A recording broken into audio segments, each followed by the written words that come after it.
Le Créneau acéricole vous présente les membres de son organisation. Parce que chaque maillon de l'industrie acéricole est essentiel pour son développement. Agir ensemble pour innover et exceller. Merci à nos partenaires. Michael Fortin, directeur général à la distillerie Témiscouata. Le projet, il date de 2015. Au fond, c'était vraiment un projet de regroupement acéricole. Puis l'idée derrière cette recherche-là, c'était qu'est-ce qu'on peut faire avec le sirop d'érable industriel.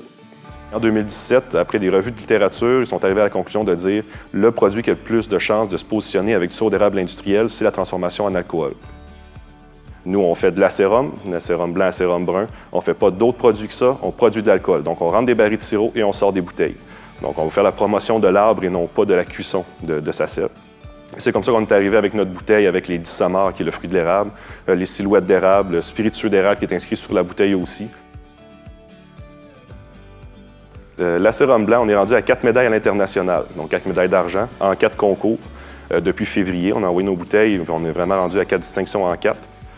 Une à Berlin, une en Californie, une à San Francisco et une au Royaume-Uni, à Londres. On a un produit qui est déjà reconnu à l'international, puis maintenant, il faut juste le faire connaître au public québécois. La distillerie Témiscouata regroupe une quarantaine d'actionnaires. Donc, ces 40 actionnaires, c'est des entreprises acéricoles. On parle d'équipementiers, de producteurs acéricoles. Il y a 2 personnes à leur nom, mais en tant que tel, on regroupe énormément d'expertise. Il demeurait que le sirop d'érable, c'est une matière première qui est premium, donc c'est le sucre qui coûte le plus cher au monde, qu'on veut travailler pour transformer en alcool. Quand on fait la transformation d'alcool, d'habitude, c'est des restants de production. Donc, des matières qui coûtent presque rien, qu'on va faire vieillir puis être capable de servir sur un marché. Donc, nous, on va carrément à l'inverse. On utilise une matière première qui coûte très cher pour le transformer, pour après ça l'amener sur le marché.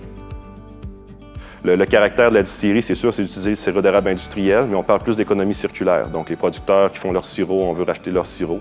Mais l'objectif premier, c'est vraiment de regrouper les gens autour de la même table puis de se coordonner pour amener un point commun qui est le projet de distillerie.